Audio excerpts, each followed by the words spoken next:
Evolution is a term to define only one organism, and that's the self. The self is the universe, the self is the Alpha and Omega, God and infinity. And that's the only thing that evolves, because we are all part of the self. Nothing goes through an evolutionary process alone, or without direct benefit to the whole. So when you begin to think that there's this controlling elite, this controlling hand behind the curtains leading the planet to destruction, when you think the end is near, the apocalypse, Armageddon, and when you think we as a species are doomed, it is not they, it is you that brought this about. And for a very good reason. You are evolving. Stop blaming everybody and everything else. Quit panicking about global tyranny and natural disaster and pay attention. Because the world is telling you something, is telling you exactly what is wrong with you and how to fix it.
The Earth is believed to have formed 4.6 billion years ago. Within the first 150 million years, it began cooling and releasing gases from the lithosphere, which created the earliest forms of the Earth's atmosphere. Prior to the creation of this atmosphere, the sun's ultraviolet radiation made for uninhabitable conditions. But as the Earth cooled further, water condensed in the atmosphere and oxygen accumulated, making way for organic compounds. This spawned single-celled organisms and then plant life. And down through time, the evolutionary chain continued. And then we arrive at a species that does not seem to fit as well as the rest. Homo sapiens' gestation period of 9 months mimics the 3.8 billion year evolution of all life on Earth. The human embryo repeats the evolution of all species.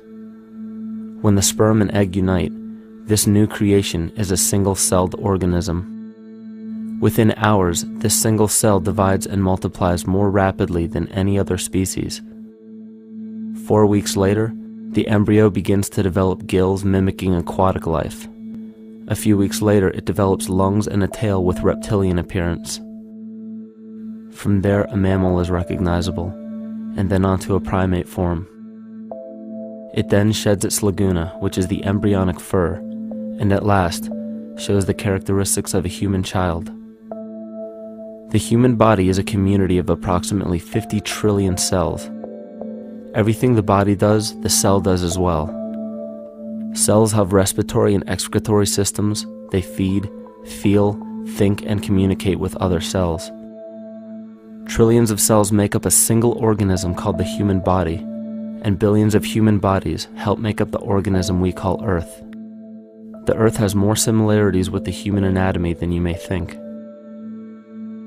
Earth has its own electromagnetic generation, just like the human body. Research has found that a direct current of electricity flows through perineural cells found around every nerve in the body. These pathways are called energy meridians and have been used in the practice of acupuncture for at least 2,000 years. Dating even farther back is the notion of dragon paths or ley lines in which many megalithic structures and stone monuments were erected, marking the energy meridians of the Earth. These energy meridians are generated by the resonant frequencies of the Earth, called the Schumann waves. Each planetary body has its own resonant frequencies and is determined by the circumference and diameter as well as the speed of orbit and rotation. The Earth's resonant frequency starts at 7.83 Hz and ends with the 7th harmonic at 43.2 Hz, correlating with the 7 chakras. Ultimately, the greatest discovery of our Earth is its consciousness. A visible attribute of consciousness is an energetic field that governs the shaping of organisms. Morphogenesis is a scientific term to explain this very shaping of tissues, organs, and entire organisms. Consciousness is the creative force of the entire universe. It has been given many names such as God, Yahweh, Krishna, nature, the field, and divinity. The entire universe is in fact a single living, conscious organism with complete awareness of itself. The reason why it may seem difficult to comprehend this is because our understanding is typically limited by our language.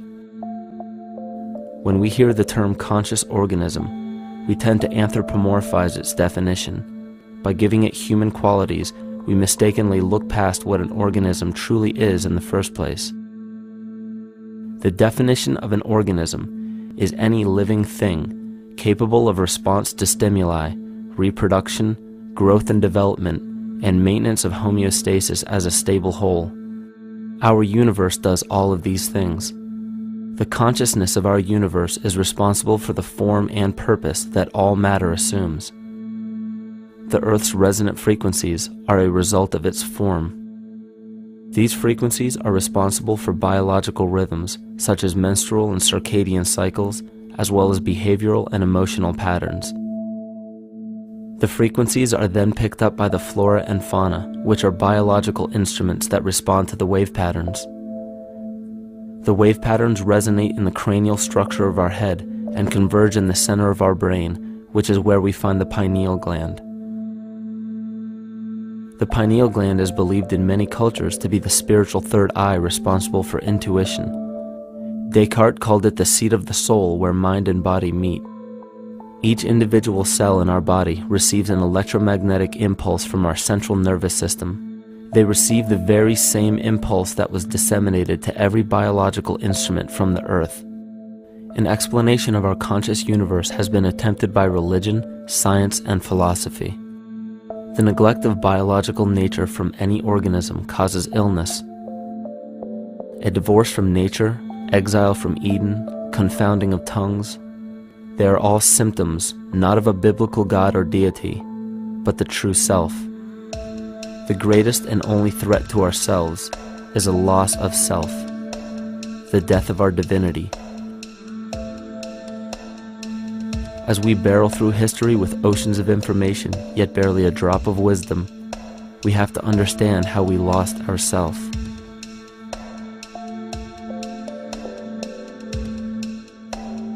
In sacred texts and ancient scriptures left by our ancestors, we find an incredible link between stories of creation, a great flood, the war of the gods, the Messiah dying for the sins of man, end-time prophecies, and similar characters. These correlations show up in myths from cultures that supposedly had no contact with one another due to distance in geography and time. The common thread we find that connects all of mythology has its roots in the stars. One of the most revealing accounts is the battle of the gods in heaven and the ensuing flood. In the Bible, Lucifer rivaled the Lord and was defeated and cast down to earth. In the creation myth of the Enuma Elish, we find a similar story of Tiamat being defeated by Marduk and cast down to the abyss of Apsu. In chaos, Tiamat, the mother of them both, Apsu and Tiamat's waters were mingled together, meaning that the chaotic waters of Tiamat were somehow mixed with the sweet waters of Apsu. Apsu was the Sumero-Akkadian god of the abyss beneath the earth.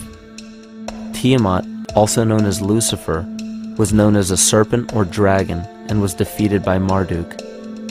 Marduk was the father of Nebo or Mercury, and Mercury is the same mythological character as the Zoroastrian Mithra, the Egyptian Hermes Anubis, and the Gnostic Hermes Christos. The most recent version of Mercury, however, is the archangel Michael in the Bible, who defeated Lucifer and sent him to the abyss of the earth, or hell. This story is steeped in astrological significance in the Bible and in many other ancient scriptures. This leads to an event in history that is recorded by many researchers regarding the cosmic upheaval and historic deluge.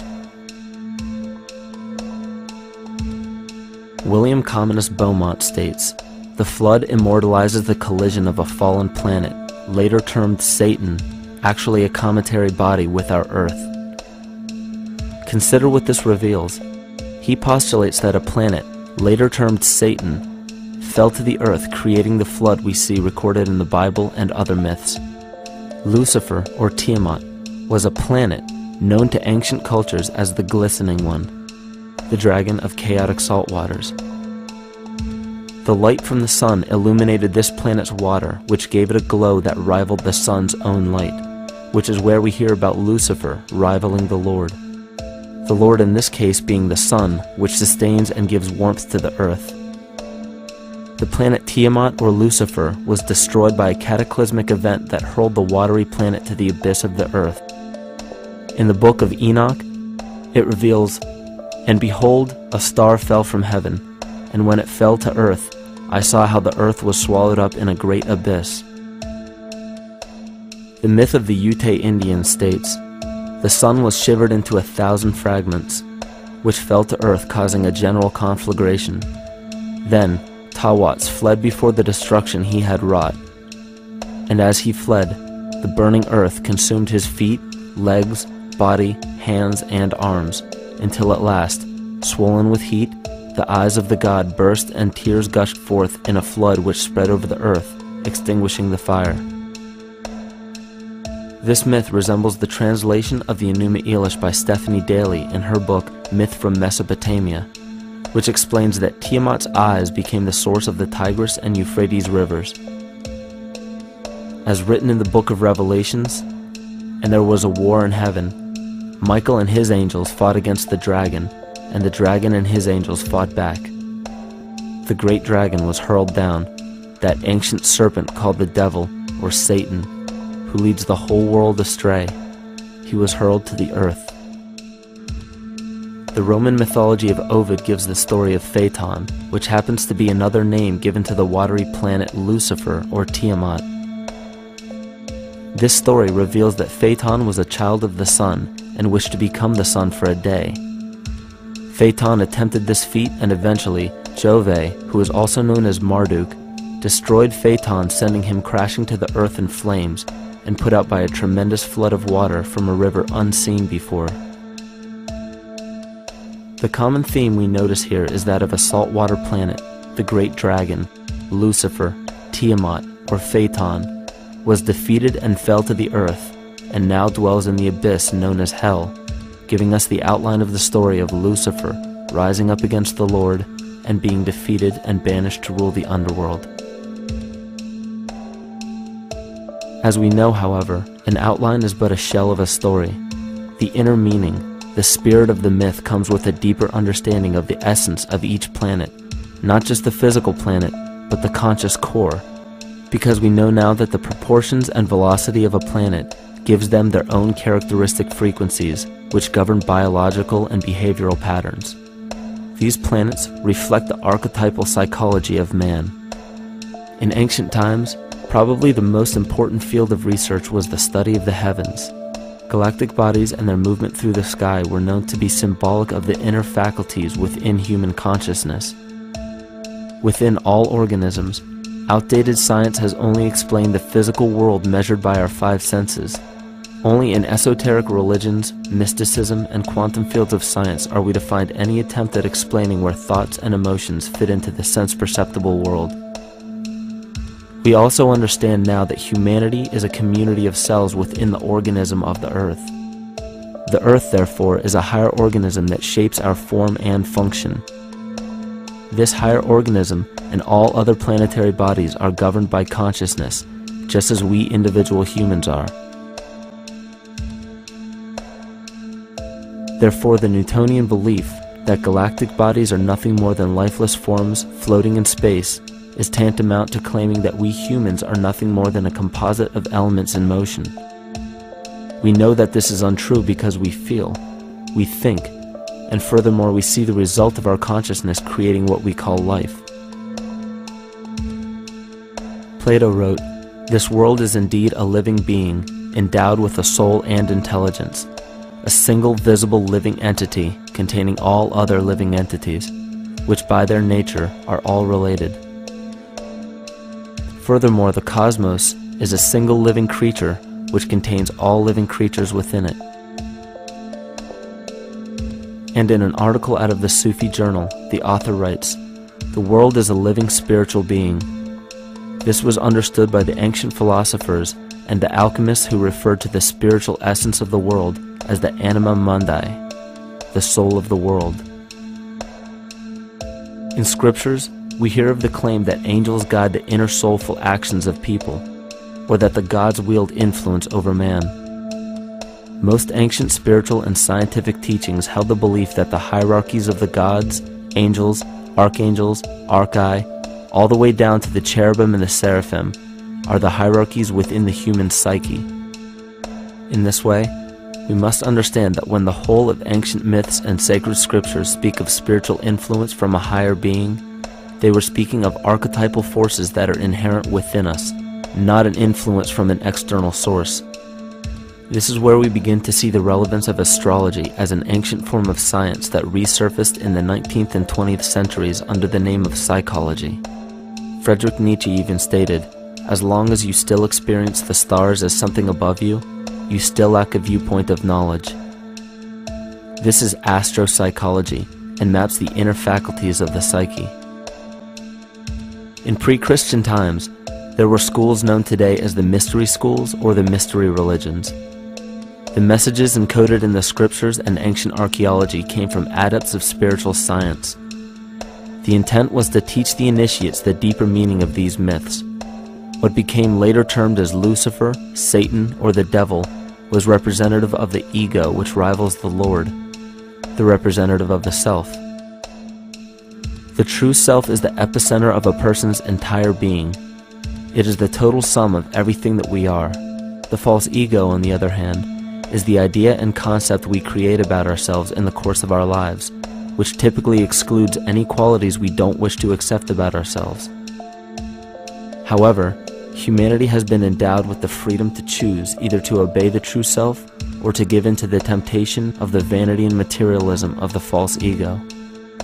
This is the most notable trait that separates man from animal: our freedom of choice, the choice to follow our concepts and ideals or our natural impulses, the choice to sustain nature or to destroy it.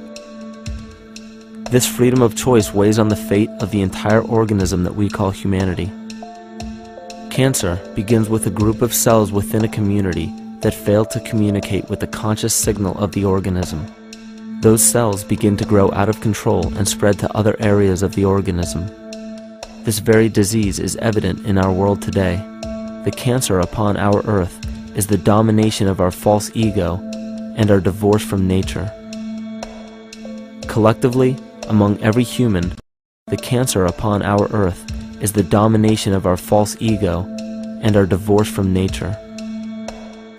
Collectively, among every human, vanity leads to segregation and competition. Competition leads to fear and greed. Greed leads to deceit and immorality. And immorality is the breeding ground for illness, waging war on our earth. Every act of hatred and destructiveness in our world begins with self-hate and self-destructiveness. And it all begins with a breakdown in communication.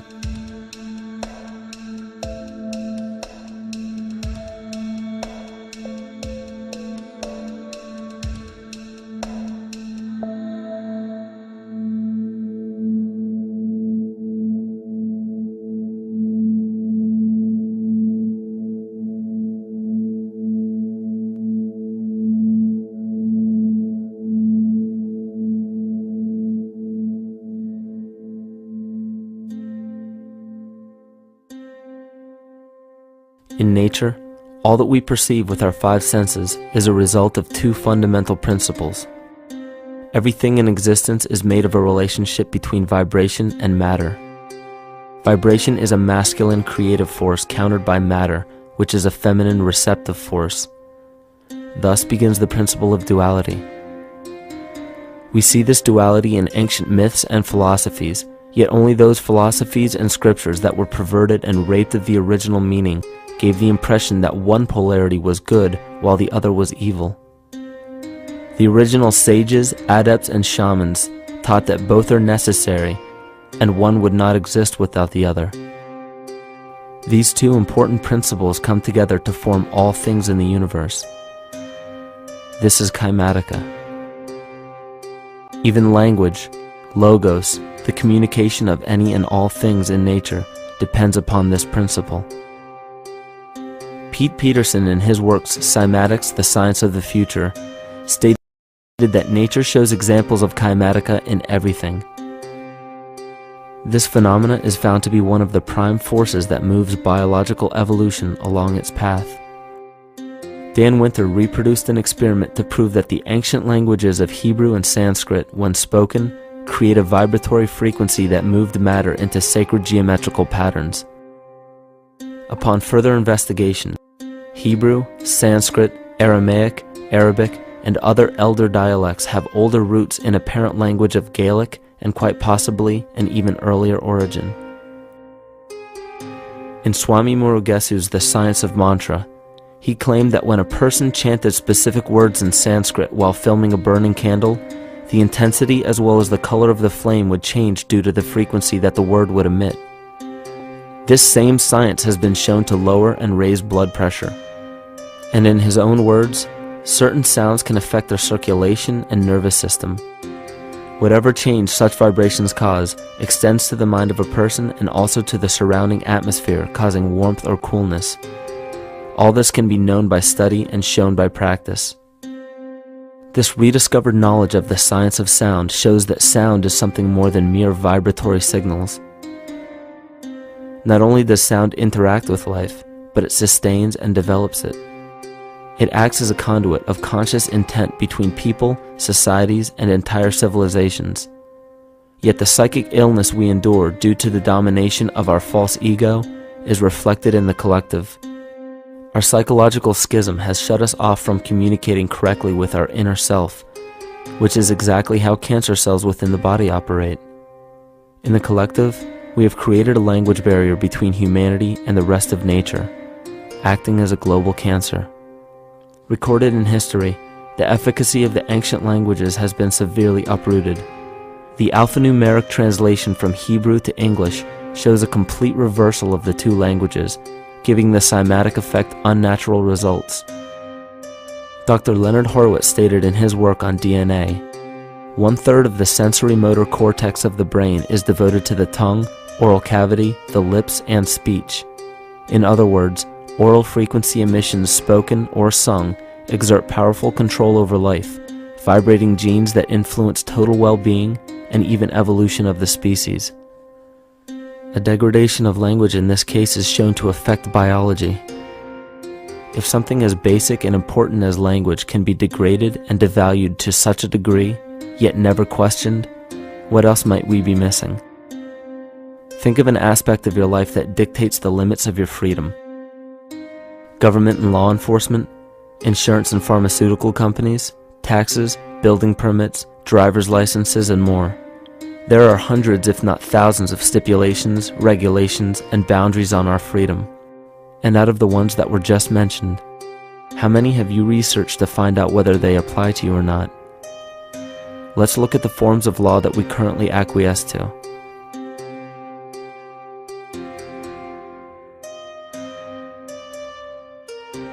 A common misconception among people is that any rule or regulation that governs them falls under one category: law. But there are many other forms of law that people abide by without realizing that they simply do not apply to them. Another misconception is that a nation's constitution gives us our rights. A constitution does nothing more than list the rights that we already have. We are born with inalienable rights, endowed to us by our Creator. They are not given to us, and they cannot be given away. The most a person can do with a right is choose whether to exercise it or not. Maritime admiralty law is what's known as the law of the water. It is superseded by civil law and only applies to those who willingly contract themselves into it. The definition of admiralty law is a body of private international law governing the relationships between private entities which operate vessels on the oceans. Let's look at how and why a form of law that is fashioned to govern corporations, businesses, and vessels has imposed its rule over natural human beings. This is all done through a form of word magic. A simple perversion of language has made it possible to convince people around the world that these alternative laws apply to them. One of the predominant beliefs in modern culture is that licenses, permits, registrations, and other forms of documentation are required to operate motor vehicles, use public roads, build structures and establishments, engage in free enterprise, and much more. Sadly, these beliefs are based on little to no investigation whatsoever, and are false. This belief structure is perpetuated by maritime admiralty law. This form of law was originally created to govern ships docking in foreign nations for the import or export of products and resources. It deals with banking and merchant affairs, not civil affairs. When a product is taken off of a ship and brought into a foreign land, that nation takes custody of the resource and accounts for it with a certificate. That certificate marks the birth date of that product in the custody of the respective nation. Think of why it is supposedly required to have a certificate of live birth in the first place. The Barron's Dictionary of Banking Terms defines a certificate as a paper establishing an ownership claim. So right there, we notice that everyone with a birth certificate is defined as being owned. People are used as collateral with other nations because the U.S. is bankrupt. The United States declared bankruptcy on March 9th of 1933. At this point, the U.S. began taking out loans from a private, non-government affiliated corporation called the Federal Reserve. With no money to pay back the loans, the United States began using the citizens as collateral. All birth and marriage certificates are literally warehouse receipts. Just look at the similarities of warehouse receipts and birth certificates. Both document the date of issue, a serial number, registration number or receipt number, a description of the product, and an authorized informant to notify the appropriate government agency. With all of this information being readily available, the majority of people are unaware of their involvement with maritime admiralty law. This is possible through the manipulation of language. This admiralty law changed the meaning of the word person from a natural living person to a corporation. Driver's licenses, vehicle registrations, auto insurance forms, building permits, gun permits, work permits, tax filing documents, birth and death certificates, traffic citations, and many other forms of documentation that were once believed to be absolutely necessary only apply to persons or corporations. Upon signing such a legal document, you are indirectly waiving your rights under the Constitution and lowering your status to that of a corporation that is created with the same exact name as you. The only way to reconcile your true name from the name of the corporation is to take notice that the corporation has its name in all capital letters. This is known as capitis diminutia maxima. You may take notice that your driver's license, birth certificate, social security card, insurance cards, and more use all capital letters to legally represent the corporation with your name, not you. The corporation is known as an artificial person, whereas you, the human being, are known as a natural person. This deception goes even deeper when it comes to the courts that we attend. When showing up to court, you will notice that there are seats for witnesses behind a wooden fence or barrier. The defendant must cross through the entrance to the other side of the barrier where the plaintiff and judge sit. This act symbolizes the boarding of a ship. At this time, business can be conducted in maritime admiralty law. The judge, acting as captain or banker, is responsible for settling the balance between the two sides. This is why there is always a monetary value involved in any court case. The captain is simply dealing with banking and merchant disputes. Once the balance is paid, the case is closed. To turn the court case away from admiralty law where your rights are not protected, you must avoid agreeing to represent the artificial person. This is done by stating that you are the natural person. You don't have a first or last name because those imply corporate title. In a court case, you may state that the court takes judicial notice of your honor's oath of office. Every judge must take an oath of office to practice law, yet you must make it clear to the court and the jury that the judge is acting as judge and not banker. Remember that you are a natural human being of the earth. You are not governed by anything but your own consciousness. Laws are created within a society. The society that created the laws we see being enforced today is called the Law Society. Yet the most beautiful part of this entire deception is the fact that we are not part of the Law Society, so their laws do not apply to us. Judges, lawyers, and law enforcement officers, they're all part of a society. Within that society, they've created their own language that's deceptively similar to English. They have these little things called statutes, acts, and regulations that seem like laws, but they really only apply to those within their society. So that basically means all the traffic violations, minimum age requirements, and everything except for damage to another person or their property doesn't really apply to the natural person. Laws only apply to those within the Law Society. The game being played is an illusion. You can simply choose to open your eyes and reclaim the freedom that you were born with, bound by nothing but the limits of your imagination. These are just a few examples of assuring that your rights are being protected. By far, the most important line of defense against this deception is to be aware of the perversion of language, and be absolutely aware of how you form your beliefs and concepts.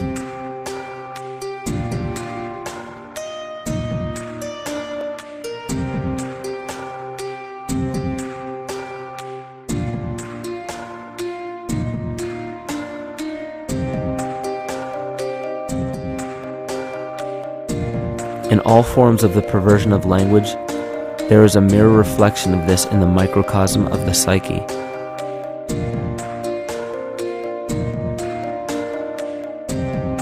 And the problem I see with humanity today is we don't truly know ourselves anymore. We have the 9-to-5 job, we have the house, the children, the bills, the television, the hobbies, and the errands that we run every single day, and we eventually begin to believe that this is who we are. But who are we beneath the job title, beneath the status of mother or father, theist or atheist, Republican or Democrat, black or white, man or woman? Who are we? Who are we deep down inside? We don't know, because every time we hear an answer that we don't want to accept about ourselves, we deny it. We'll pass it off and project it onto somebody else and judge them for it. This is repression. And we see what repression can do to us on an individual level, but what about on a collective level of humanity? What happens when the whole world refuses to see what they truly are on the inside?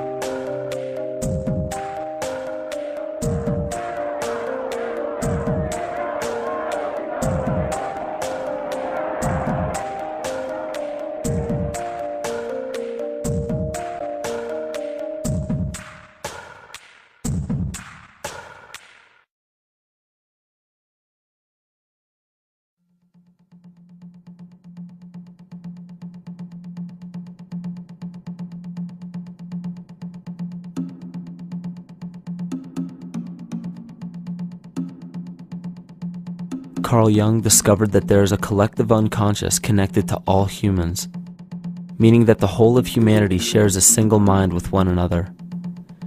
This is evident in the world through accounts of shared mythology and symbols, the study of morphic fields, and with the science of kinesiology. This collectivity is a global example of the unconscious mind of the human body, in which trillions of cells share a similar signal. This parasite, called our false ego, requires a continuous flow of sustenance to survive. Food, fuel, and any other form of sustenance is energy. Human consciousness is an electromagnetic field of energy. When this potential energy is utilized, it then releases kinetic energy, which is used to perpetuate the false ego. This scenario occurs in the smallest parasitic organisms, all the way to a collective organism called humanity. A parasite will release chemicals that cause the host to crave the sustenance that the parasite needs to survive. As long as the host is unaware, it will keep feeding the parasite and starving itself. In a similar way, Wilhelm Reich stated that whole societies suffer from a psychosis caused by starving our organic biological impulses. He states that sexual suppression supports the power of the church, which has sunk very deep roots into the exploited masses by means of sexual anxiety and guilt.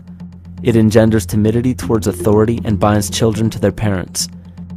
This results in adult subservience to state authority and to capitalistic exploitation.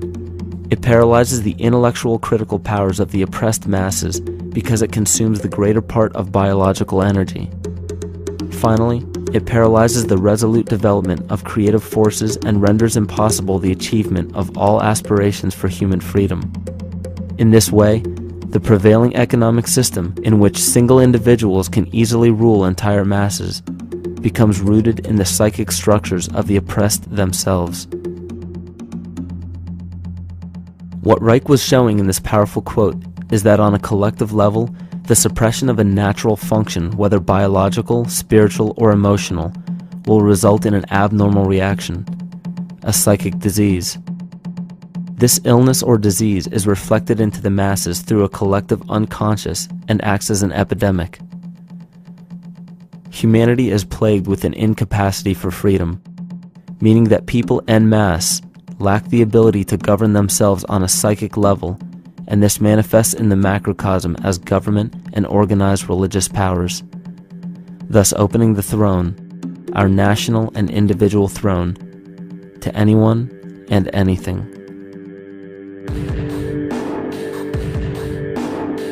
Enter the infamous rulers of the earth, the patriarchs of civilization, political, social, economic, and spiritual dictatorship, psychic tyranny. This simple illness within our psyche, this lack of responsibility and neglect of basic human freedom, has made way for every tyrant that has ever held rule over people on this planet.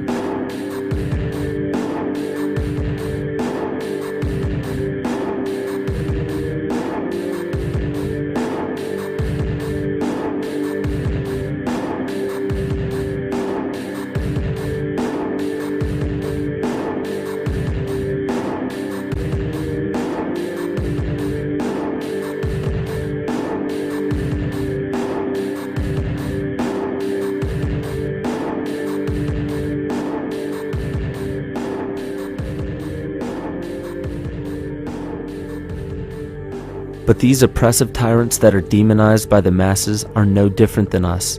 In fact, they are one with us.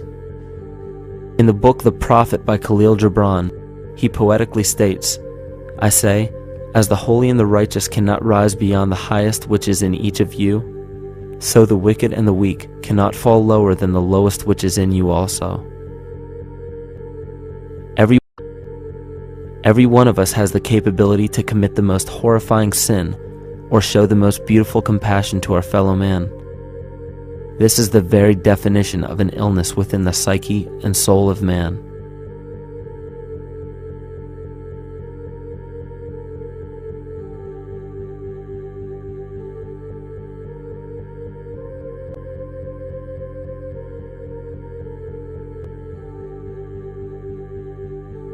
Think of any position of power that you believe to be above you. Royal families, government leaders, the United Nations, financial organizations, corporate monopolies, and media juggernauts. These are all facets of our false ego. They are the physical advent of our own sickness. They require our conscious participation, our conscious energy to survive. Because without our cooperation, without supplying them with the sustenance of complicity, they starve. Their very nature depends on our desire to be ruled. And a typical symptom of the illness among humanity today is our continuous denial of our illness. Repression. We consistently repress those qualities we choose not to accept about ourselves. This is why it is so difficult to see the false ego and its multiple manifestations for what they truly are.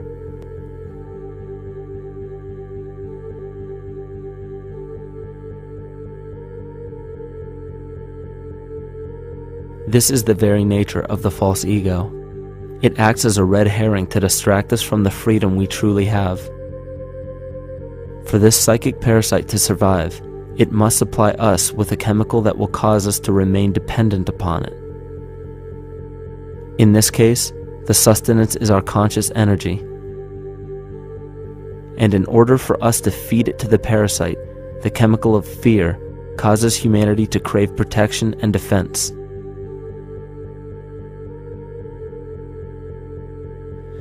The functions of the body to survive can be broken down to two basic functions for any organism to survive. You have to be able to grow, maintain yourself, take care of your biology, but you also must be able to protect yourself, so that if you're just growing and you can't protect yourself, you'll become food for something else.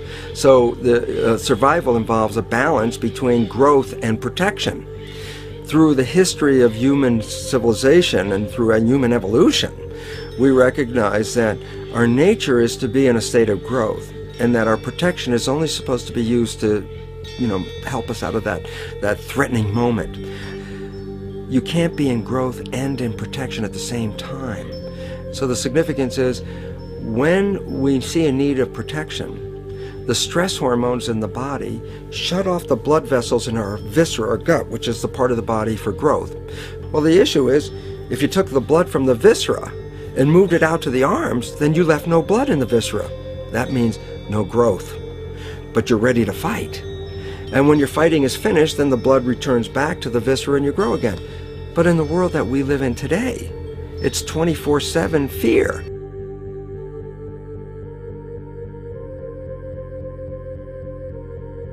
So we have a continuous dripping of that stress hormone into the body. It's just dripping all the time, getting us ready to run or fight or flight at any moment. At the drop of a hat, we're ready to go because we're on guard. Well, the problem is, what does that mean about your allocation of energy? And it says, we're spending most of our energy in protection. You cannot survive if you're in protection all the time.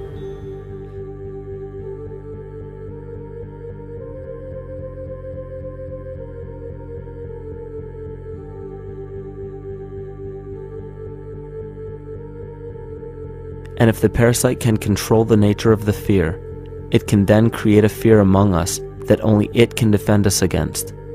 A recent physical manifestation of this comes from Zbigniew Brzezinski, former Secretary of State who also supported President Barack Obama. In his book, The Grand Chessboard, he states, as America becomes an increasingly multicultural society, it may find it more difficult to fashion a consensus of foreign policy issues, except in the circumstance of a truly massive and widely perceived direct external threat. Even the Reichsfuhrer of the Nazi Party, Hermann Göring, sums up this game of supply and demand perfectly when he stated, "The people can always be brought to the bidding of the leaders." That is easy. All you have to do is tell them they are being attacked and denounce the peacemakers for lack of patriotism and exposing the country to danger. It works the same in any country. It also works the same in every individual psyche. Just remember that the false ego has only one desire: to become greater and more powerful than the true self. This illness causes us to believe that we are separate from nature. This is why we see such a rise in the dependency of technology. This is why we see such little stewardship for the earth and the environment. And this is why we see bigotry, racism, sexism, and every other form of discrimination possible that leads to crime, violence, wars, and eventually, the global destruction of the organism. This endless state of fear, confusion, and segregation our world seems to live in is a symptom of the false ego creating a false threat.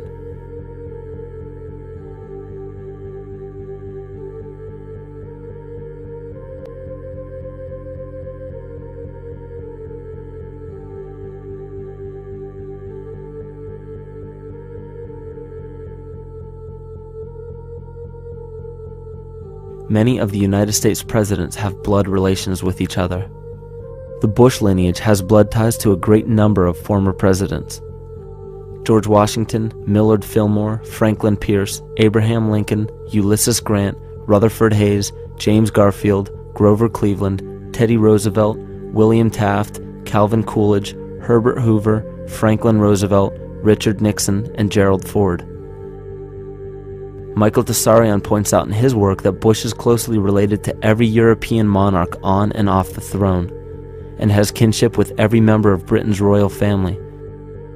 Bush's family tree can be documented as far back as the early 15th century. He has a direct descent from Henry III and from Henry VIII's sister Mary Tudor. He is also descended from Charles II of England. And we also find that George W. Bush is a direct descendant of Godfrey de Bouillon. Godfrey was the first king of Jerusalem after he recaptured it from the Saracens, which was the name for the Islamic faith during the Middle Ages. It is interesting to note that the current occupation of the United States in the Middle East was re-established by the same family, George Bush Sr. in 1991, and again by George Bush Jr. in 2003. George Bush Jr. is then found to be a cousin to both opposing candidates of his 2 terms in office, Al Gore and John Kerry. Democratic President Barack Obama also has blood ties with George W. Bush, as well as Gerald Ford, Lyndon Johnson, Harry Truman, James Madison, and the British Prime Minister Sir Winston Churchill. On the opposing side of the 2008 presidential ballot, John McCain is descended from Robert the Bruce, King William I of Scotland, and also Godfrey de Bouillon. Probably one of the most interesting facets of the bloodline relations is the fact that the whole British royal family has descent from the Muslim prophet Muhammad through the Arab kings of Seville. This bloodline was passed through the kings of Portugal, Castile, and eventually down to King Edward IV. And this is a very, very different story from what you hear the media pumping out every day, being this idea of lineal superiority. It's completely debunked according to the foremost authority of aristocratic lineage, Burke's peerage. And this just goes to show that there's the true story, and then there's the manufactured illusion, the front that's given to the public.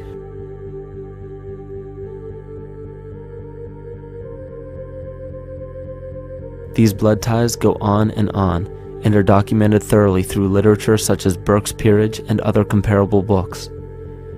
The point of all of this is that we find not just the same people, but the same intent within the people who have held high positions of monarchy, dynasty, aristocracy, and democracy in the past and present, and they are all related by a physical and symbolic link. This bloodline carries the symbol of our illness.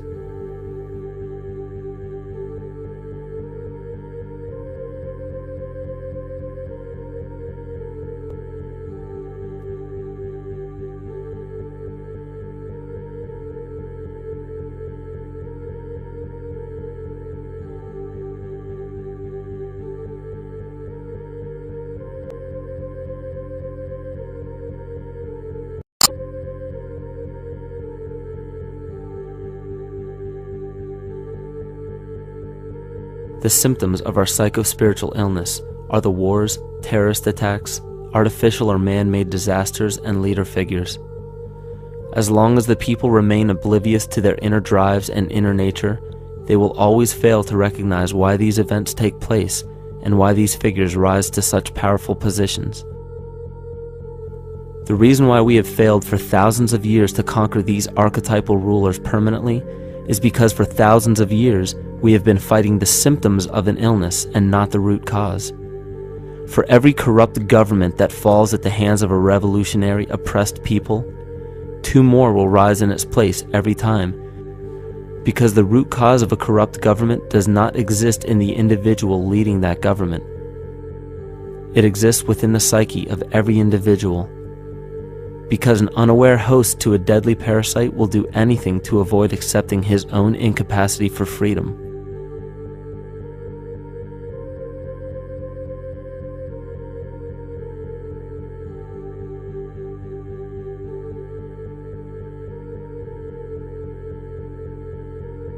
We are so bereft of sanity in this world that those few who simply stop projecting onto others and begin facing their own demons are seen as neurotic. An article written in the 1950s states that studies showed that individuals who had been isolated from their familiar social and cultural environment became neurotic. This shows that when those individuals had no object to identify their darker emotions with, they began to see these things in themselves, that which they refused to recognize before, and were unaware of why they appeared and how to cope. Facing our true inner self is virtually unknown in our world today. This is why no matter how many civilizations rise and fall, it is our collective consciousness that creates our governing apparatus, not individual people.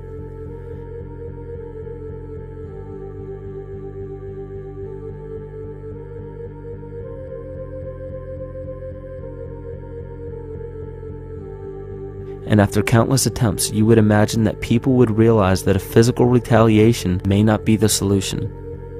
Yet here we are, thousands of years later, with technology that can clone DNA, vehicles that can break the sound barrier and probe the depths of space, and science that can overcome almost any sickness. Yet we still fail to take notice to the importance of thoughts and consciousness. This is the very definition of insanity. And every single one of us is responsible for this psychic epidemic, because we're killing the messenger and paying no attention to the message.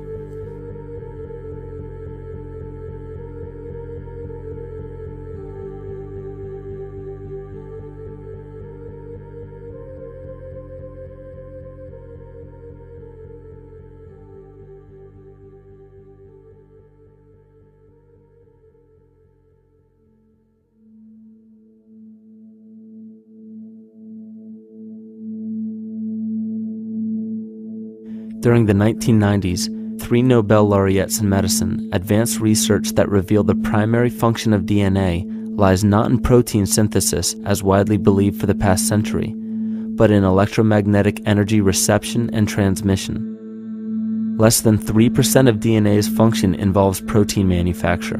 More than 90% functions in the realm of bioacoustic and bioelectric signaling. So why is it important to know that DNA functions in bioelectric signaling? HeartMath Institute has discovered the heart and brain maintain a continuous two-way dialogue, each influencing the other's functioning. Although it is not well known, the heart sends far more information to the brain than the brain sends to the heart, and the signals the heart sends to the brain can influence perception, emotional processing, and higher cognitive functions. The heart also generates the strongest rhythmic electromagnetic field in the body, and this actually can be measured in the brainwaves of people around us. We are quite literally an electromagnetic expression of our highest cognitive function. The behavior of electromagnetism is evident throughout the world as dualism. All matter contains a negative and positive charge, which means organisms are built upon this foundation. The natural homeostasis of any organism is a balance of both polarities. Furthermore, research on emotional energetics shows that the heart's field is a carrier of emotional information and a mediator of bioelectromagnetic communication within and outside the body. Research shows our heart's field changes distinctly as we experience different emotions. It is registered in people's brains around us and apparently is capable of affecting cells, water, and DNA studied in vitro. Fear. The chemical supplied by a collective parasite creates a distinct bioelectric signal given off by the host. This signal is disseminated to the organisms within our community and will grow outward through the entire organism unless it is counterbalanced by an opposing force. Dr. Fritz Alan Popp discovered that the cells in our body communicate through biophotons, which are tiny particles of light that are single units of an electromagnetic field. This communication system within our body also exists between people in what's known as morphic resonance. This was known by the shamans, sages, and adepts of antiquity. These teachings were commonplace in prehistoric cultures. It wasn't by sheer chance that artistic expression and rituals were the cornerstone of every ancient civilization. Art was used as a personal method to exercise the shadow content of the psyche and introduce it to the conscious mind. This was very literally viewed as psychic therapy. Ritual was based around astrological dates. As we've learned, the study of the stars and planets reflect our own astropsychology. The shamans would perform rituals on astrological dates that would correlate with a circadian rhythm or a psychological cycle. These rituals kept the human participants aware of their inner self and prevented the repression of psychological content. As long as people were facing their inner demons and accepting them as their own, they were not collectively projecting them into the physical world. If you bring forth what is within you, what you bring forth will save you. If you do not bring forth what is within you, what you do not bring forth will destroy you. The progeny of our psychological disease began growing rapidly after a series of catastrophes forced the collective into a somatic state of fight or flight. This lowered the immunity of the population by introducing a state of immense stress. Our body becomes more susceptible to illness under stress. In this manner, humanity fell ill when entire bodies of land were swallowed up by the floodwaters. This uprooted many tribes, chiefdoms, and civilizations from their homes, and their ritual practices that were used as a conduit for psychic wellness were put on hold in order to survive the catastrophe and seek new homes. The shamans were spread to many new areas of the world. This information has been suppressed. We are made to believe that advanced civilizations such as ancient Egypt and the Mayans of Mesoamerica came about with no prior rudimentary remnants or evidence of evolving intellectual artifacts to bring them to their peak. We are meant to believe that their incredible knowledge of mathematics, astrology, agriculture, economy, polity, and architecture came out of nowhere. This leads many researchers today to the understanding that the origins of these civilizations have been suppressed. Not surprisingly, the force that has guided the suppression of this knowledge comes from the exact bloodline of the political and religious leaders stated previously. These are some of the notable book burnings and suppression of important texts in our history.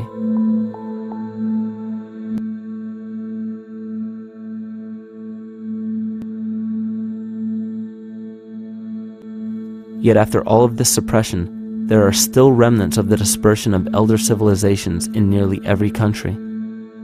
There is tremendous evidence of ancient cultures visiting North America long before the conventional belief of European colonization.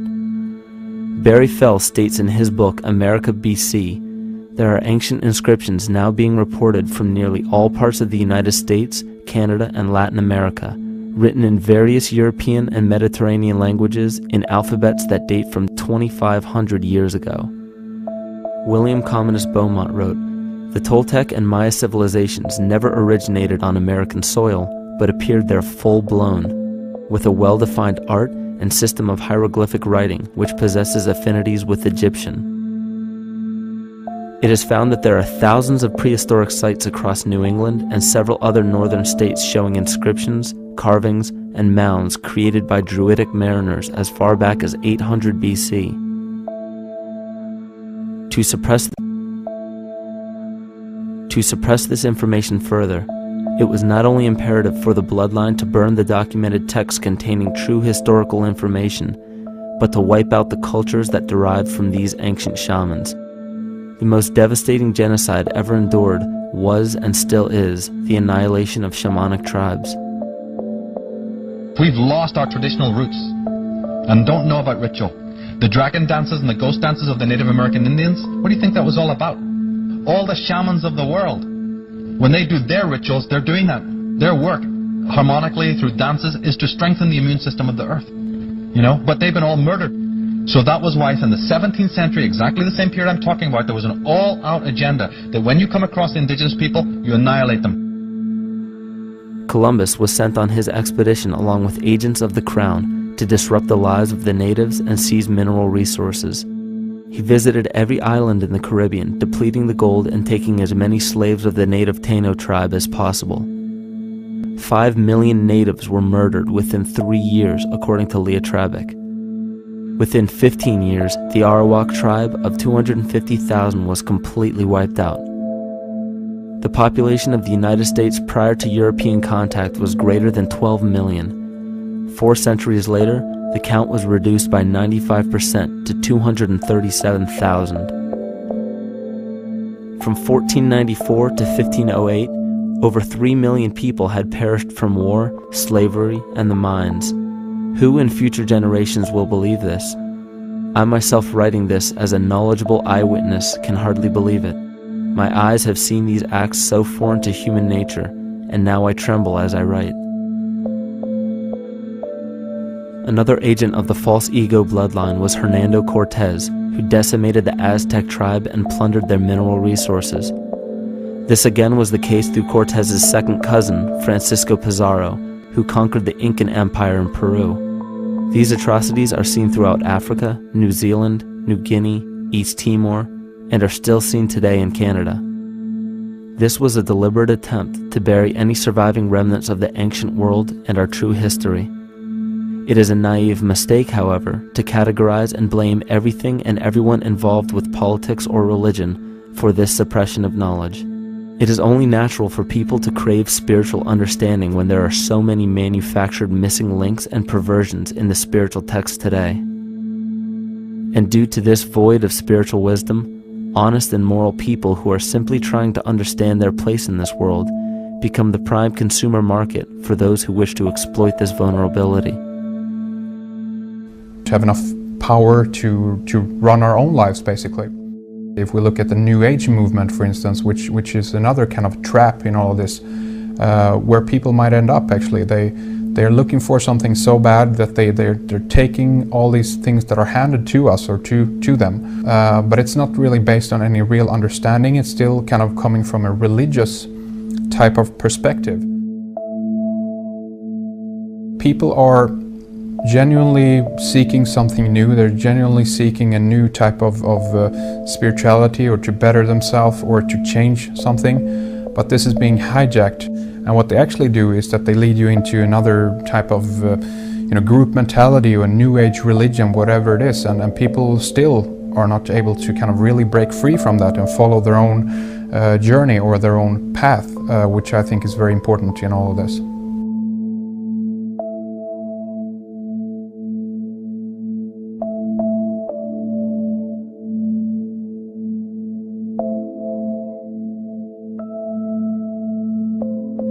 In the pre-Christian era, there were several cults of incredible power, most notably the stellar, solar, Saturnian, lunar, and mushroom cults. It is simple to see that worshippers of the lunar goddess comprised of the lunar cult. The worship of sun gods were indicative of the solar cults. The Saturnian cult, which consisted of Phoenicians and Canaanites, worshipped El or Eli. The biblical exodus of the Hebrews from Egypt showed that they entered Canaan and merged the lunar cult of Isis, the solar cult of Ra, and the Saturnian cult of El to form Isis, Ra, El, Israel. The old Israelitish cult and mythology, the Yahweh worship, the patriarchal legends, the sojourn in Egypt, and so on, are rooted in the religion of the sacred fungus, developed from the underlying fertility philosophy of the ancient Near East.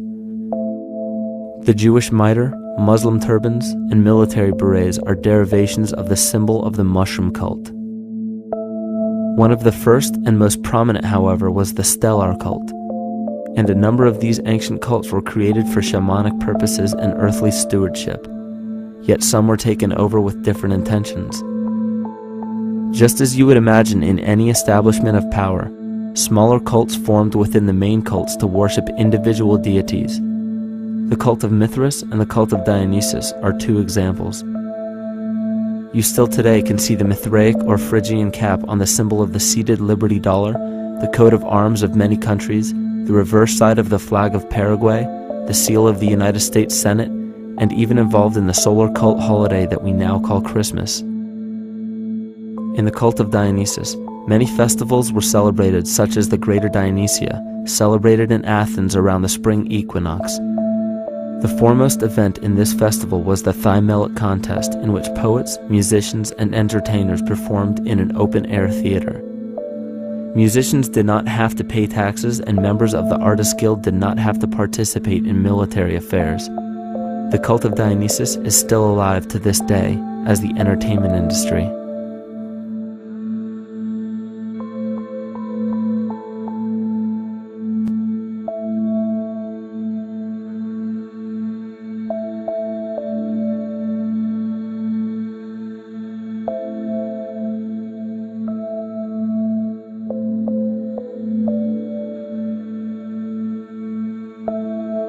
These cults still exist in many important positions of power throughout the entire civilized world.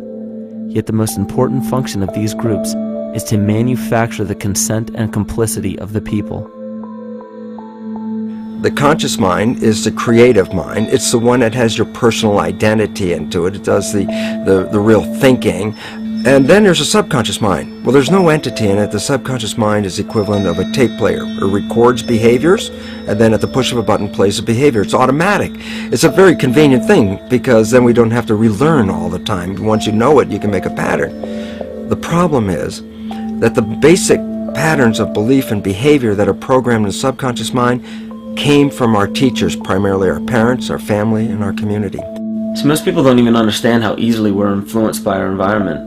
Every person that we encounter, every single situation that we're faced with, every little word that's said on television may not seem too influential to our conscious minds, but your unconscious is designed specifically to let every environmental signal influence you without your awareness.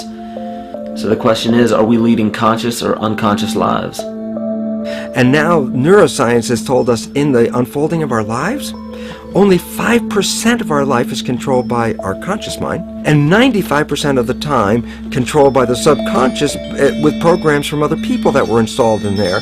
And the problem is, it means when those programs are playing, we don't see them. And the skeptics will sit there and say, consciousness, archetypes, astrology? No. We create things with our hands, not our minds. Archetypes aren't physical. They can't influence me. But when you think of the fact that we're only conscious of this small little fraction of our behavior, what we don't realize is that entire countries, entire civilizations that think they're free and independent, but are unconsciously too afraid to be free and independent, they will beg to be governed. And if they can't do it themselves, who do you think will consciously or unconsciously take that responsibility? It usually ends up being that strong, masculine, animus archetypal figure. When we think we're in danger, we're not looking for our mother to nurture us. We want our father to protect us. And right on cue with the age of fear, this age of catastrophe, the age of this parasite, we see masculine domination. And one of the primary conduits for giving our responsibility and our conscious energy away is money. We surely don't want to admit that our dependency on money is flawed, because that would imply that the fault is our own. And God forbid we take responsibility for our lives, so we blame the money. This is the cornerstone of the entire illusion being built around us by the false ego. Money is said to be the root of all evil, yet it cannot be evil because money is only a symbol. Symbols carry only the faith and spirit of the observer. This means that the symbol of paper money, yet it cannot be evil because money is only a symbol. Symbols carry only the faith and spirit of the observer. This means that the symbol of paper money evokes and surfaces the evil intentions and inherent flaw of our false ego. Money only exists because we agree to accept it as valuable. And to further illustrate our incapacity for freedom, we've given the control of our faith-based money to a private corporation instead of the federal government. There is no law stating that we have to use Federal Reserve notes as currency. We choose to because we fear the alternative: independence.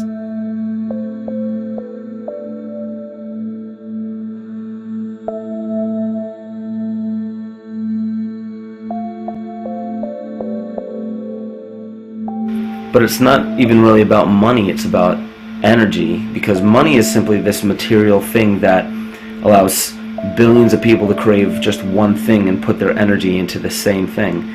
It's not the plasma TV or the house or the lifestyle or the job or the significant other or the status that we're really after, because we know that we're empty. These people feel sadness and loneliness and void just like anybody else, and they either want to fill that void with materialism because they think that that'll make them feel better, or they want to sedate the void feeling with material possessions. So it all comes back to this feeling of having to put our dependency into an external source, something that we have absolutely no control over. What we're seeing right now is with all the competition of each other destroying each other, wars, competing for material existence, raping the planet and tearing it apart to get some pieces of it to hold in your hands and say you won the game. Every one of those moves is destructive not just of the planet but of human civilization, because human civilization will thrive with cooperation and will die with competition. And if you operate from these truths, then you end up with the extinction that lies before us. You see, we all have demons, so to speak. We all have inner demons in our lives, but we expect to see devilish monsters or dark apparitions when you think of a demon, kind of like what you'd see in the cinema. But our demons are really the people in our everyday lives, the people that we argue with, the people that we envy or hate, the ones we physically or emotionally harm in some way, shape, or form. And it's not because we envy or hate qualities in these specific people as much as we hate the fact that they remind us of ourselves. They reflect qualities about ourselves that we wish we had more of, or that we wish we didn't have at all. So what do? We alleviate that pain not by fixing or fighting our own demons, but by harming the people that remind us of our demons, by harming the people that remind us of the things that we don't like about ourselves. And when we become frustrated that we're not in control of our emotions because we don't really know what's affecting our emotions, we take it out on others. We take it out on absolutely anything else that can show us or act as a catalyst for our hatred. And so we do the same thing to animals. Animals are perfect because they can't defend themselves. And it's a perfect catalyst for our inner aggression, our confusion, our hatred. Just take it out on something absolutely helpless.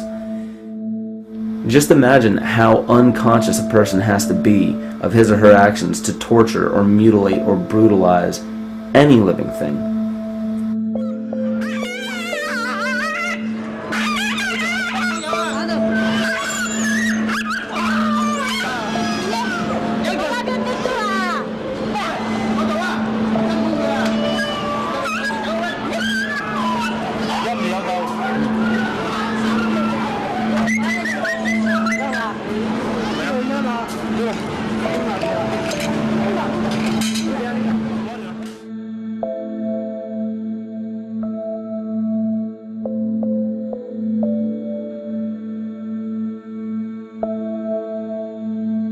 His goat's down, and he'll be here, and we can. Ouch! Come on. Ooh, bit ya. Bit of his tail. Is that common with their kids, maybe? He's a big guy. That's a real. Think of the lack of compassion you must have towards life in general to be able to feel no semblance of sympathy towards entire populations, let alone just individuals or individual animals, entire populations of species that are bred specifically for the purpose of commodity. But I'll tell you what's even more dangerous is not so much the people carrying out this cruelty, because that's already been established. That form of hatred and cruelty has already been established and it's already known. What I'm really worried about is the people who are against inhumanity, the people who are against animal cruelty and feel self-righteous enough to think that it's justified to inflict harm or even wish harm on these people. Because those are the people who take unconscious cruel behavior to a whole new level of conscious cruel behavior that's perfectly acceptable in their minds, because they feel that it's their job to bring other people to justice, like they're an authority figure of some sort.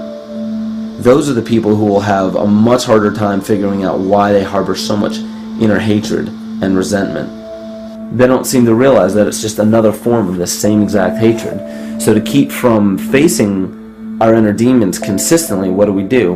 When we begin to realize, hey, wait a minute, maybe it's not alright to inflict harm on any other living thing, then the ego has to come up with a more esoteric form of cruelty to trick us into displaying the same form of self-hatred, the same indignant attitude, but just in another way and towards another group of people. But the emptiness will always find a way back in, and people will always start to feel restless again, no matter how many times they transfer blame to yet another person or yet another group. We need chaos in our lives. We crave destruction. We beg for catastrophe. Because if we don't have these things to act as a form of exorcism or a catalyst for us, we start to notice these things in ourselves, and that's what we don't want. You see, we can deal with wars.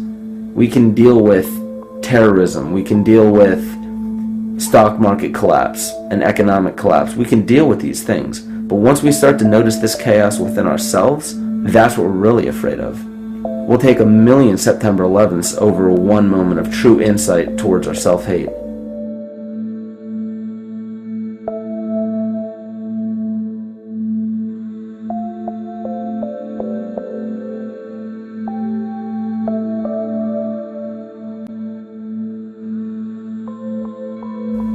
And you know, the most interesting part of all of this is we encounter things every day, every single day, that we either accept with open arms or that we reject violently.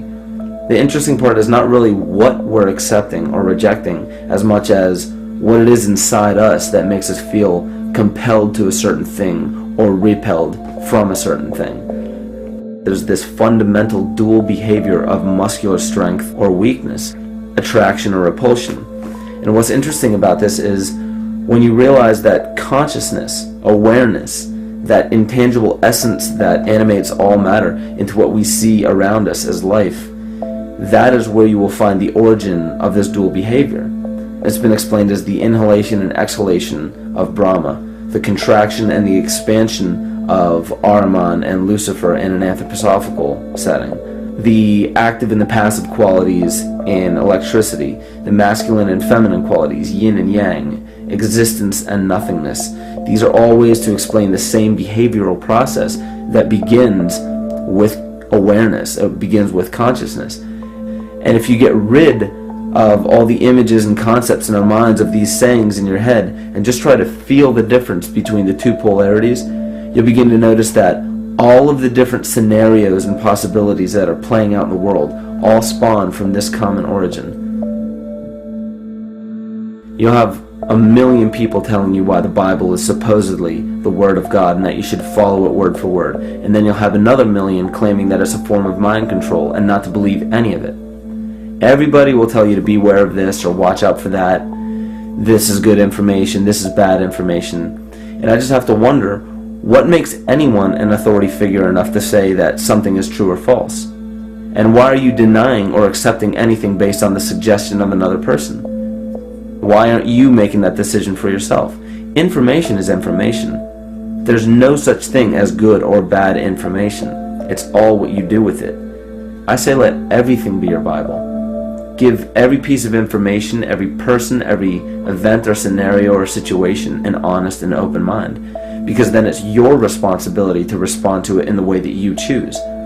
Not following the herd, not following convention, it's your responsibility. And that's the point when, no matter how many people tell you you're wrong or right, you're not dependent upon their approval. If we at least question our own actions, question our own thought process, and make a conscious decision to what we feel is right every single day, that's what I believe to be divinity. That's true shamanism. And that, to me, is what it really feels like to be alive.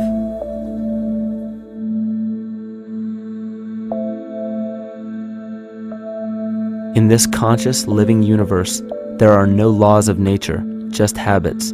There is nothing external to the universe to enforce a law upon it.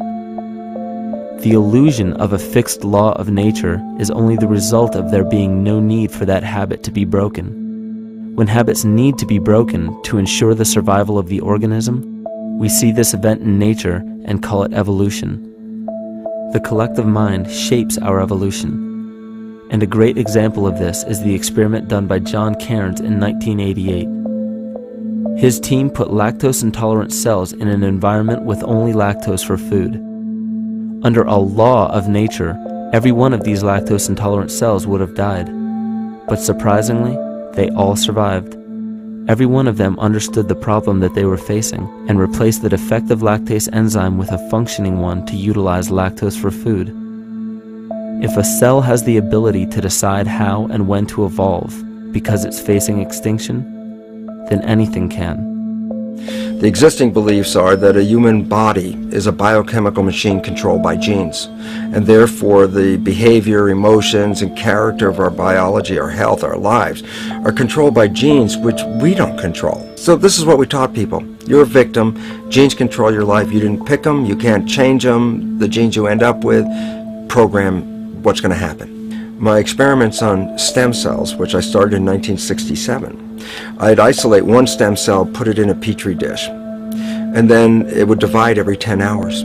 So I took all the cells, split them up into 3 groups, and then just put them in 3 petri dishes. And then I changed the growth medium, the constituents of the environment, in each of the 3 dishes. In one dish, the cells form bone. The second dish, they form muscle. And a third dish, they form fat cells. What controlled the fate of a cell? And the first thing you have to say is, well, wait, they were all genetically identical when they were put in a dish. So obviously the genes didn't control it because they all had the same genes. What was different was the environment. And all of a sudden in my career, it said, oh my gosh, here I am teaching genes control life, and the cells are telling me genes respond to life. And since you can control the response, you can control your life. It's how you read the environment, how your mind perceives the environment. And if you understand this, then you could lead yourself to the most wonderful expression on this planet, to be fully alive and fully healthy, just how you respond to the world.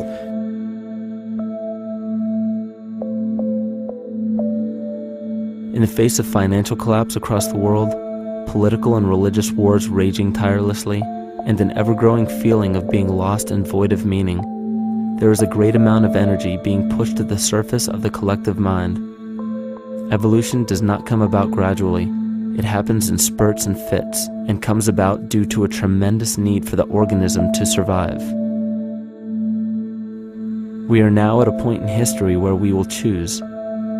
We will choose to become sovereign or remain dependent, to face our true self or continue fighting a ghost, to become well or allow this disease to grow, to live or to die. The choice is yours.